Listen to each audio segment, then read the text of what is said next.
जय हिंद दोस्तों। आज के जनरल अवेयरनेस और बैंकिंग के लेक्चर में हम समझेंगे मॉनेटरी पॉलिसी या मौद्रिक नीति।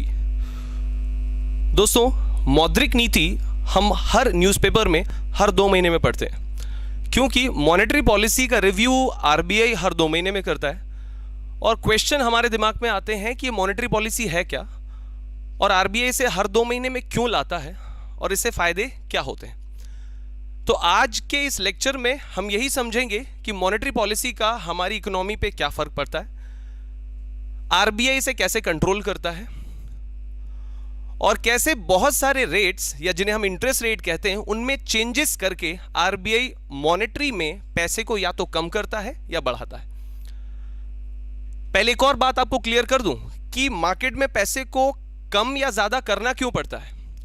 जब मार्केट में पैसा कम होता है तो लोग डिमांड कम करते हैं, और जब लोग डिमांड कम करेंगे या मार्केट से खरीदारी कम करेंगे तो मार्केट में कोई भी सामान नहीं बिकेगा, और जब कोई भी सामान नहीं बिकेगा तो फैक्ट्रियों में बनेगा नहीं, और फैक्ट्रियों में बनेगा नहीं तो प्रोडक्शन स्लो हो जाएगा और अनएम्प्लॉयमेंट जनरेट होने लगेगा। मतलब यह कि पैसे कम होने से हम कह लें कि मंदी बढ़ती है या बेरोजगारी बढ़ती है। और जब पैसा एक्स्ट्रा हो जाए इकोनॉमी में, कैश ज्यादा हो जाए इकोनॉमी में, जिसे हम बोलते हैं कि कैश फ्लो या मार्केट लिक्विडिटी बढ़ गई है, कैश का फ्लो जो है मार्केट में ज्यादा हो जाए, उससे नुकसान क्या है। तो उससे क्या होता है कि हम डिमांड ज्यादा करने लगते हैं, हम मार्केट में ज्यादा खरीदारी करने लगते हैं, और जब हम ज्यादा खरीदारी करेंगे मतलब जिस चीज की जरूरत हमें नहीं है उसके बावजूद हम खरीदारी करेंगे, मतलब मार्केट की डिमांड अननेसेसरी बढ़ेगी, और ये डिमांड बढ़ने की वजह से प्रोडक्ट्स के दाम बढ़ेंगे जो महंगाई को बढ़ाएगा। मतलब ना तो मार्केट में पैसा ज्यादा होना चाहिए ना कम होना चाहिए। तो अब सवाल ये उठता है कि आरबीआई मार्केट में पैसे को जरूरत के हिसाब से क्वांटिटी वाइज मेंटेन कैसे रखता है। यही है वो मॉनेटरी पॉलिसी जिसमें आरबीआई मार्केट में पैसे को कम करता है और ज्यादा करता है। क्वेश्चन अगर आपसे पूछा जाए कि भैया मॉनेटरी पॉलिसी से क्या होता है, तो आप कहेंगे कि आरबीआई जो है मॉनेटरी पॉलिसी की मदद से मार्केट में पैसे को कम ज्यादा करता है, मतलब मुद्रा आपूर्ति को नियंत्रित करता है। चलिए अब इसके बाद फिर मैं आपको समझाता हूं कि मॉनेटरी पॉलिसी की मदद से आरबीआई करता कैसे। दोस्तों आपको बता दूं, ये मॉनेटरी पॉलिसी जो स्ट्रेटेजी आरबीआई की मार्केट में पैसा कम ज्यादा करने की, ये आरबीआई हर 2 महीने में लेके आता है, मतलब साल में 6 बार। अभी जो हाल ही में 5 अप्रैल 2018 को मॉनेटरी पॉलिसी आई, ये साल की पहली मॉनेटरी पॉलिसी थी, क्योंकि हमारा फाइनेंशियल ईयर या वित्त वर्ष शुरू होता है साल में अप्रैल में, मतलब 1 अप्रैल से 31 मार्च तक जो हमारा फाइनेंशियल ईयर होता है, इसमें पहली मॉनेटरी पॉलिसी हम उसे मानते हैं जो अप्रैल में शुरू होती है। तो इस हिसाब से जो 5 अप्रैल को मॉनेटरी पॉलिसी आई, मॉनेटरी पॉलिसी रिव्यू आया, वो हमारा पहला मॉनेटरी पॉलिसी रिव्यू था। तो इसमें आरबीआई ने कोई भी रेट्स चेंज नहीं किए। दोस्तों मैं एक वर्ड यूज कर रहा हूं, रेट्स। ये रेट्स क्या है? इन्हीं रेट्स की मदद से आरबीआई जो है वो मार्केट में पैसे की क्वांटिटी को कम ज्यादा करता है, जिन्हें हम बोलते हैं पॉलिसी रेट्स। इससे आपको इंट्रोड्यूस करा देता हूं। दोस्तों पॉलिसी रेट्स जो है, पॉलिसी रेट्स में सबसे पहले होता है repo rate, reverse repo rate, bank rate, MSF, SLR and CRR.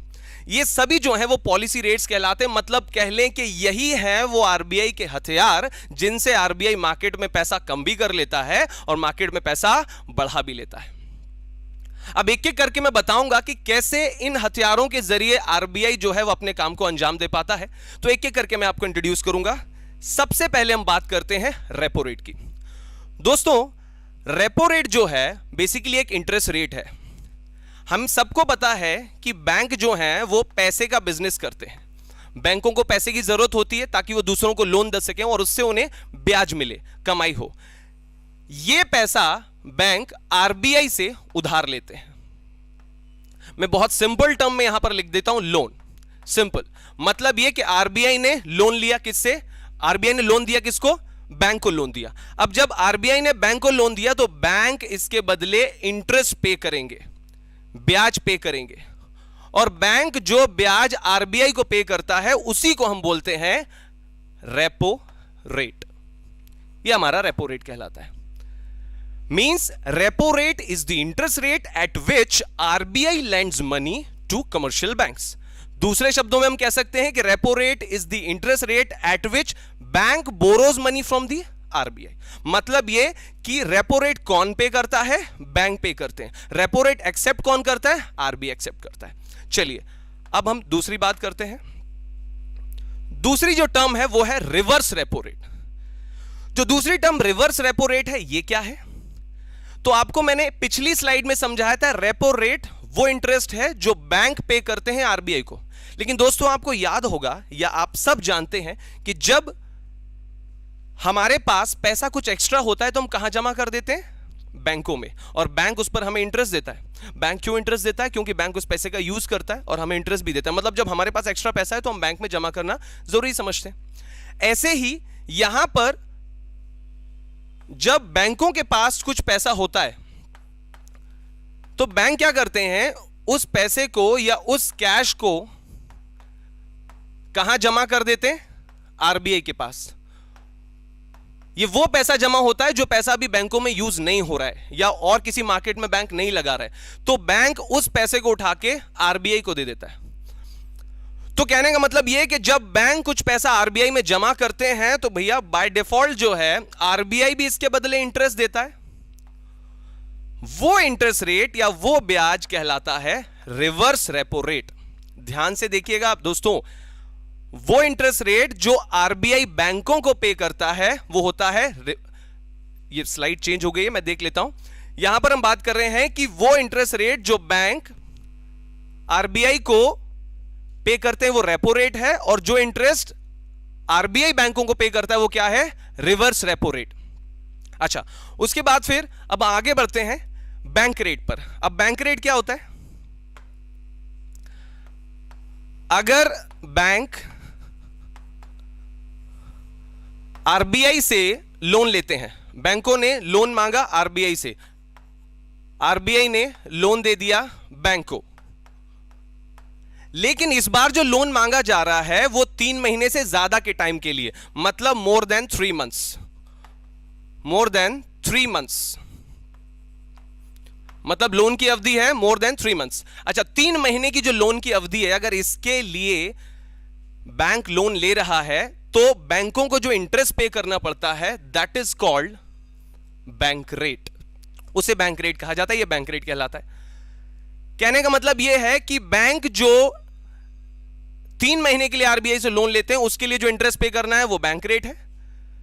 अच्छा, बैंक अगर 3 महीने से कम के लिए लोन ले तो वो कौन सा है? रेपो रेट, जो हमने पहली स्लाइड में देखा था।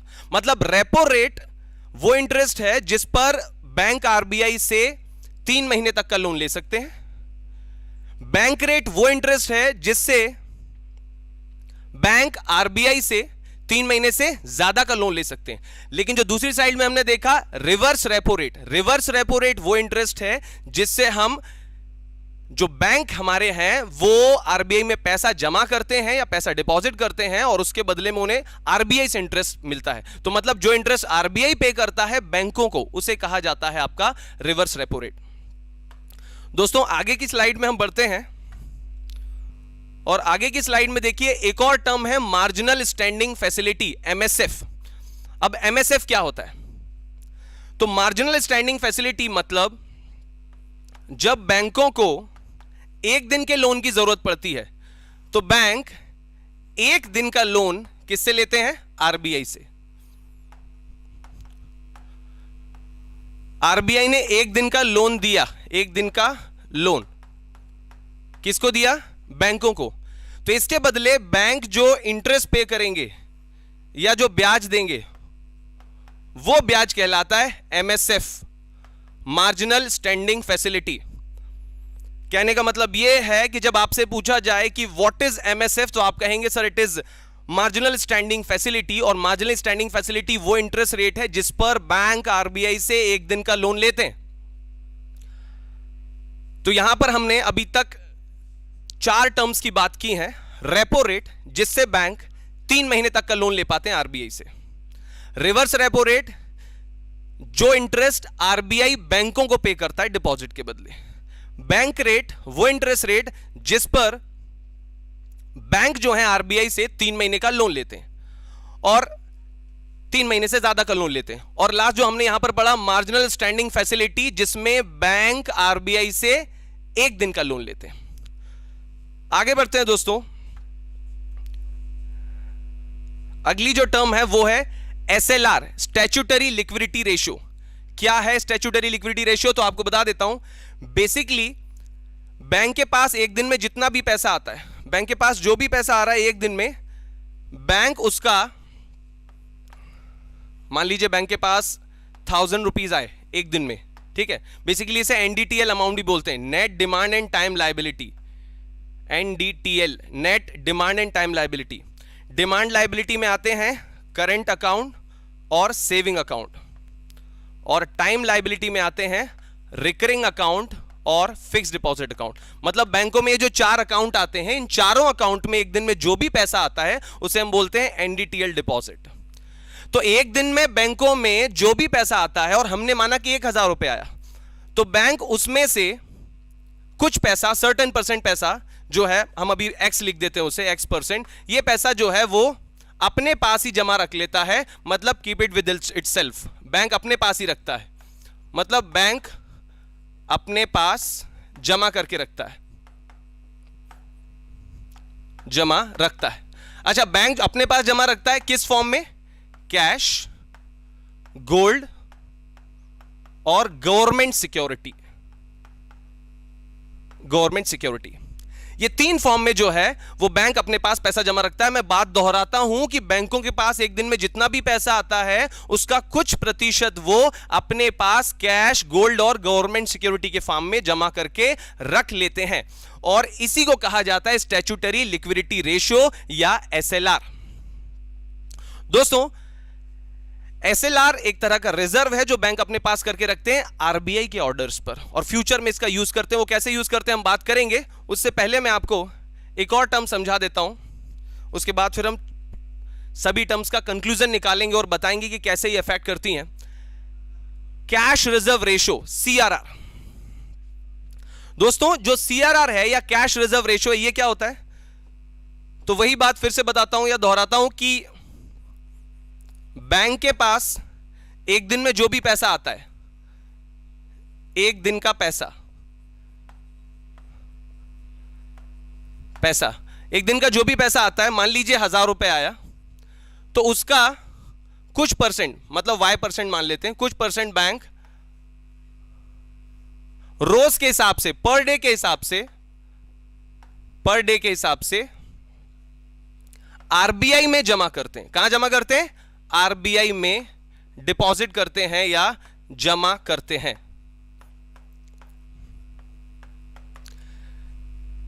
फिर से दोहराता हूं आपके लिए कि बैंकों के पास एक दिन में जो भी पैसा आता है उसका कुछ परसेंट बैंक रोज आरबीआई में जमा करते हैं या पर डे के हिसाब से आरबीआई में जमा करते हैं। वो पैसा कहलाता है कैश रिजर्व रेशियो। इसके नाम में ही छुपा हुआ है कैश। तो कैश का मतलब होता है नगद, मतलब ये पैसा सिर्फ और सिर्फ कैश के फॉर्म में है। मैं ये बात क्यों दोहरा रहा हूं दोस्तों कि सिर्फ कैश के फॉर्म में है, क्योंकि इससे ठीक पहले वाली स्लाइड में अगर आप देखेंगे तो स्टैट्यूटरी लिक्विडिटी रेशियो देखा था मैंने, ये वो पैसा होता है जो बैंक अपने पास जमा करके रखते हैं। और जो बैंक अपने पास जमा करके रखते हैं ये सिर्फ कैश में नहीं होता, ये कैश, गोल्ड और गवर्नमेंट सिक्योरिटी, कैश, गोल्ड और गवर्नमेंट सिक्योरिटी, इन तीनों फॉर्म में होता है। क्लियर है? तो इन तीनों फॉर्म में जो कैश, गोल्ड, गवर्नमेंट सिक्योरिटी जो है वो बैंक अपने पास जमा करके रखता है पैसा। ठीक है, उसके पास जो भी एक दिन में पैसा आता है उसका कुछ परसेंट बैंक इन फॉर्म्स में अपने पास जमा करके रखता है, उसे बोलते हैं हम एसएलआर। और लेकिन जो वो आरबीआई के पास रख देता है, ये बैंक के पास रखा, और वो जो आरबीआई के पास रखता है उसे हम क्या बोल देते हैं?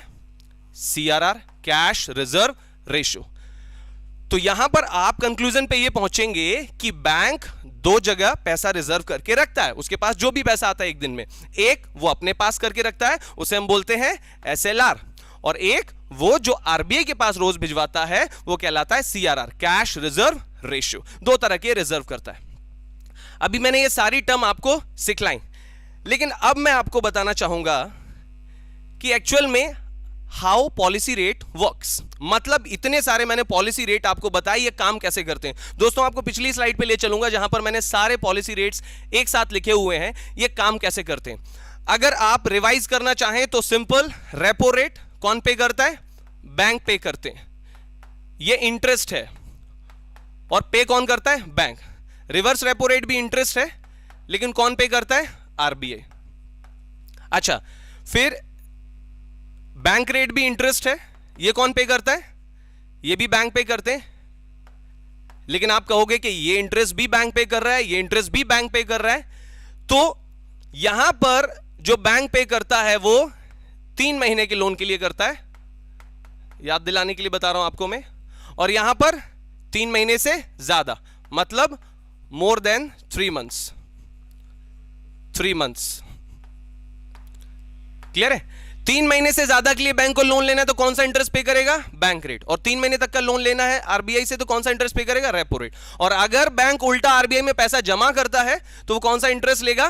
वो आरबीआई से रिवर्स रेपो रेट एक्सेप्ट करेगा या आरबीआई उसे ये इंटरेस्ट पे करेगा। अच्छा, उसके बाद फिर एमएसएफ मैंने जो आपको पढ़ाया, एमएसएफ का मतलब होता है कि जब बैंक को 1 दिन का लोन लेना है, ये भी इंटरेस्ट है, लेकिन ये इंटरेस्ट कौन पे करता है? बैंक। लेकिन कितने दिन का लोन है ये? 1 डे।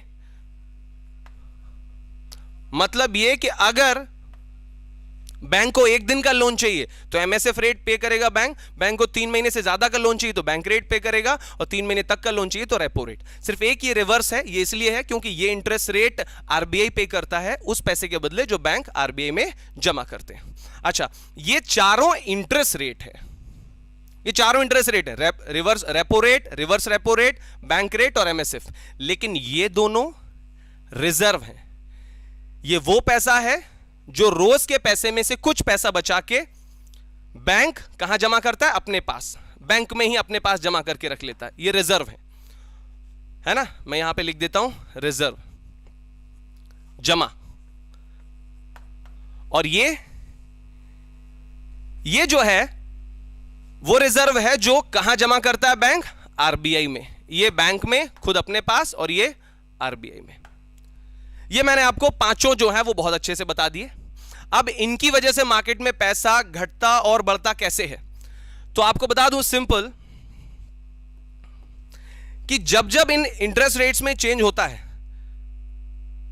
तब मार्केट में पैसा घटता और बढ़ता है। सबसे पहले एग्जांपल लेते हैं हम रेपो रेट का। रेपो रेट वो इंटरेस्ट है जो बैंक को पे करना पड़ता है।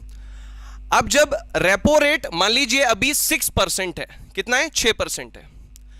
तो जैसे ही ये रेपो रेट 6% से बढ़ा के 7% किया जाएगा तो अब बैंक क्या करेंगे? भाई ये इंटरेस्ट रेट कौन पे कर रहा है? बैंक पे कर रहे हैं। ले कौन रहा है? आरबीआई ले रहा है लोन के बदले। तो मान लीजिए आरबीआई ने रेपो रेट को बढ़ा के 7% कर दिया, तो जब आरबीआई ने रेपो रेट को बढ़ाकर 7% कर दिया तो इसका मतलब यह है कि अब आरबीआई लोन के बदले बैंकों से ज्यादा इंटरेस्ट ले रहा है, और जब बैंकों को ज्यादा इंटरेस्ट पे करना पड़ेगा तो अपने आप वो लोन कम लेंगे, और जब वो लोन कम लेंगे तो अपने आप मार्केट में पैसा क्या हो जाएगा? कम हो जाएगा। मतलब conclusion is that when repo rate increases market money और मार्केट लिक्विडिटी डिक्रीजेस। अगर दूसरी बात करें,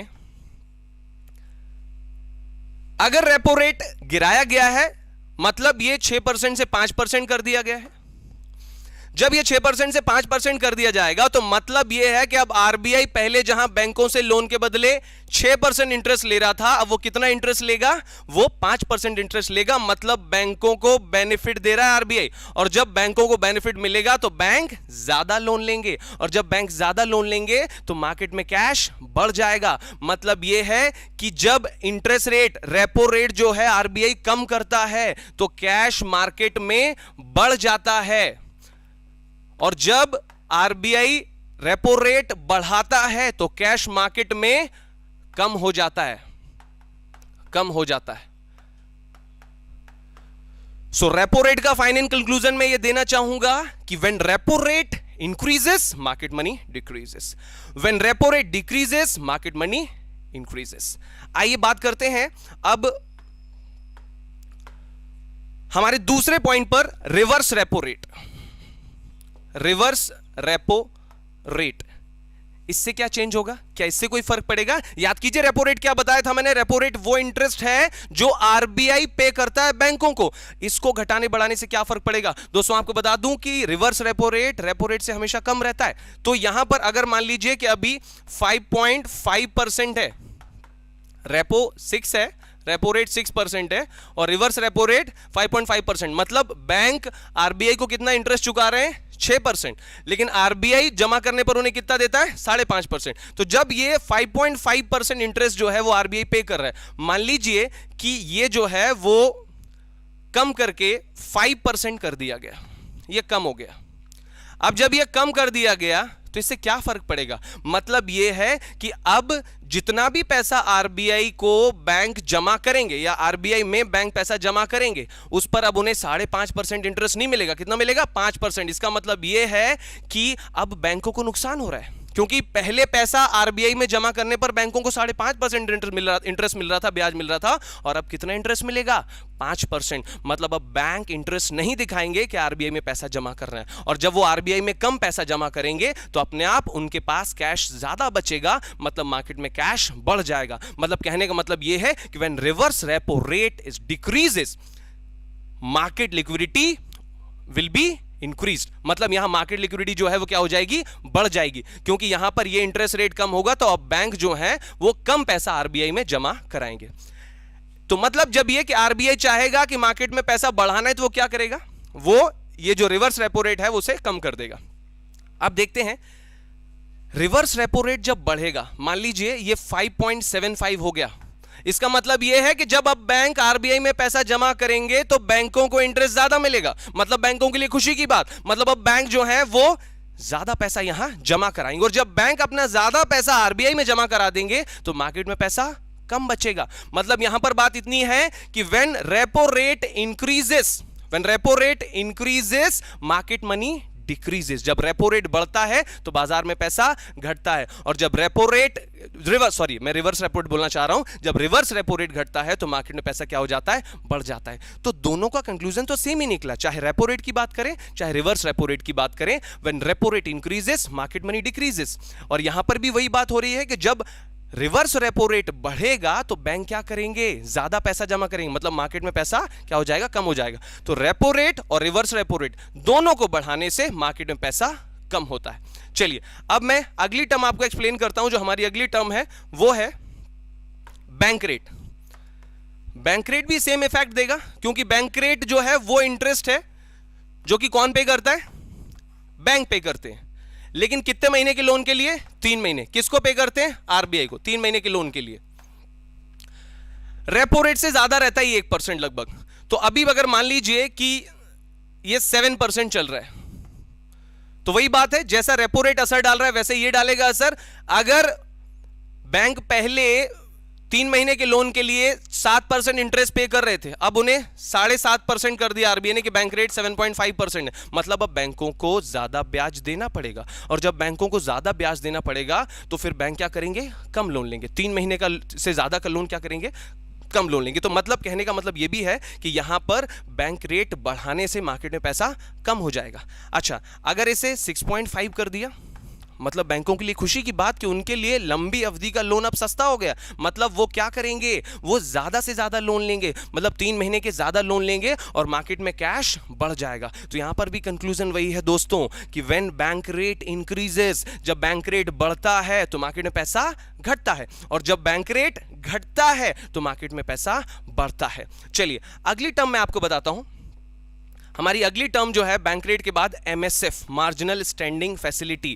मार्जिनल स्टैंडिंग फैसिलिटी याद कीजिए, ये वो इंटरेस्ट है, ये वो ब्याज है जो बैंक पे करते हैं 1 दिन के लोन के लिए। ओवरनाइट बेसिस के लिए बैंक जो है वो लोन लेते हैं, किससे, आरबीआई से, और जब वो आरबीआई से लोन लेते हैं 1 दिन का लोन, तो जो इंटरेस्ट पे करते हैं वो इंटरेस्ट क्या कहलाता है, एमएसएफ। मान लीजिए अभी मार्जिनल स्टैंडिंग फैसिलिटी या एमएसएफ जो है वो अभी 7% चल रहा है, और जब ये 7% चल रहा है और अगर 7% से बढ़ा के इसे 7.5% कर दिया, इसका मतलब ये है कि बैंकों को अब 1 दिन के लोन के लिए 7 नहीं 7.5% इंटरेस्ट जो है आरबीआई को चुकाना पड़ेगा। तो मतलब ये है कि अब बैंक 1 दिन का लोन क्या करेंगे, कम लेंगे, क्योंकि उनके लिए लोन लेना महंगा हो गया है। अच्छा, तो मतलब यहां पर भी वही कॉन्सेप्ट है कि जब एमएसएफ बढ़ेगा तो मार्केट में पैसा घटेगा, और जब एमएसएफ घटेगा, मान लीजिए ये 6.5% हो गया, मतलब बैंकों के लिए फिर से खुशखबरी, अगर उन्हें एक दिन का लोन चाहिए तो अब 7.5% में नहीं, 7% में नहीं,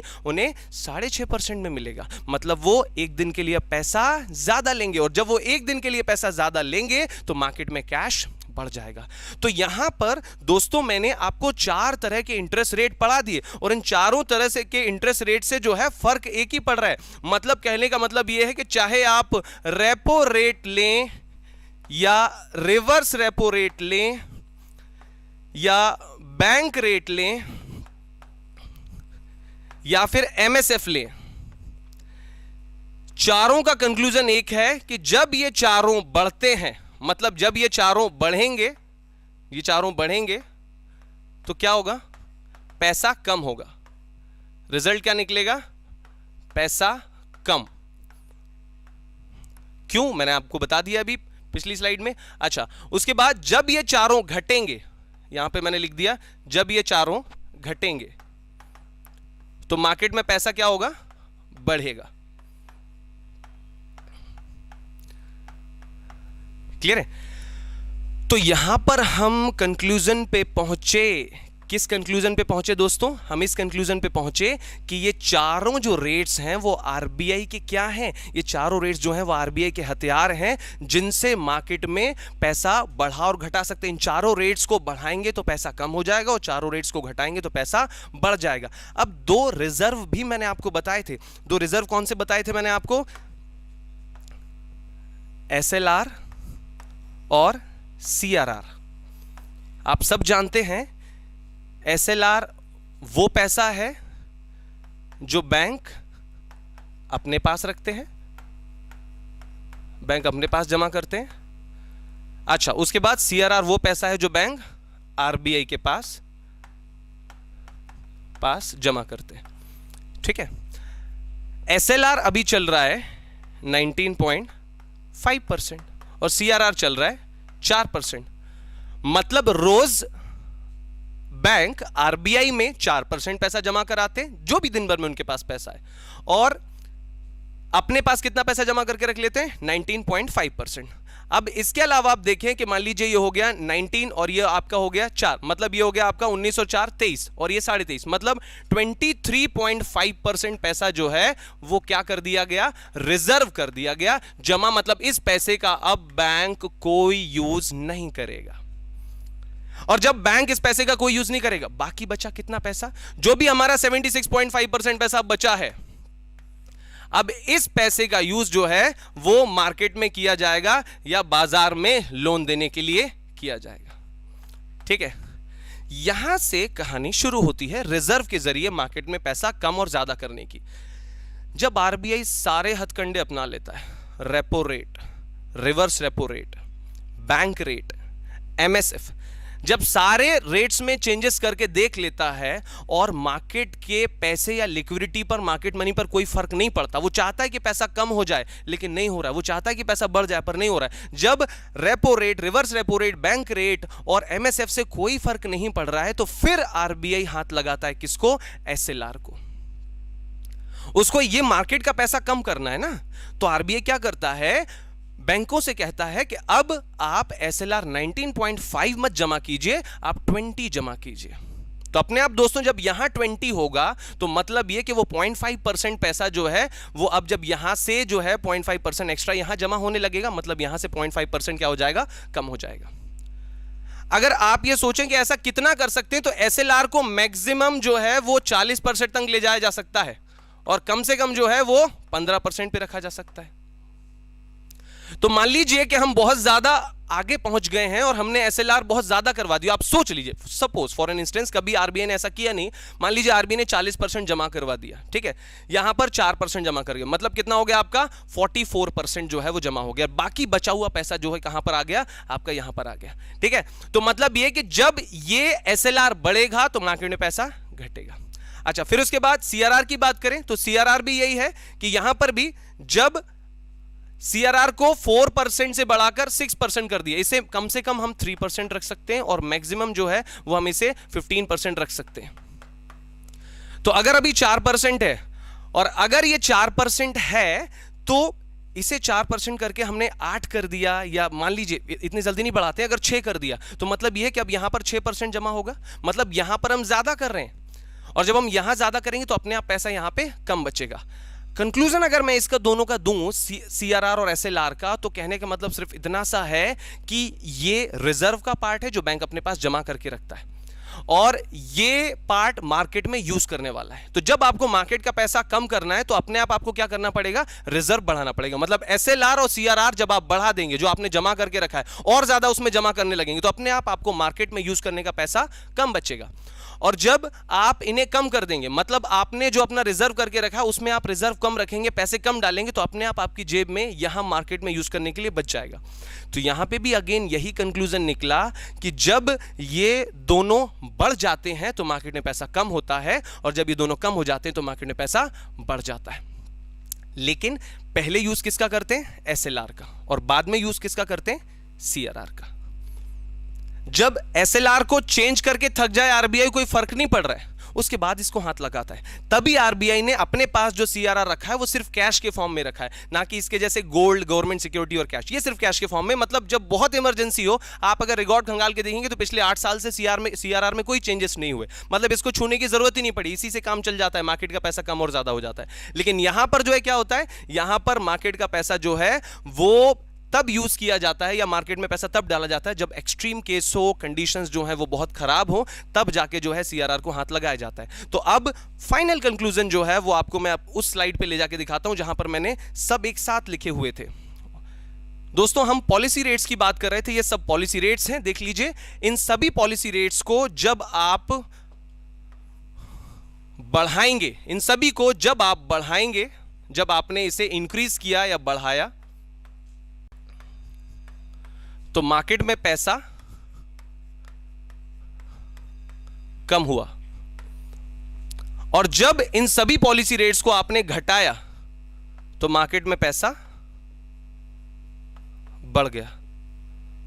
तो आरबीआई के द्वारा किए गए ये काम, या कह लें कि ये स्ट्रैटेजी या ये टूल्स जो आरबीआई यूज करता है, इस तरह से आरबीआई इनका यूज करके मार्केट में पैसे को कम भी कर सकता है और ज्यादा भी कर सकता है। जब इन्हें बढ़ाएगा तो मार्केट में पैसा कम होगा, और जब इन्हें घटाएगा तो मार्केट में पैसा बढ़ जाएगा। इसी को बोलते हैं मॉनेटरी पॉलिसी, जो हर 2 महीने में आती है, मतलब साल में 6 बार आती है।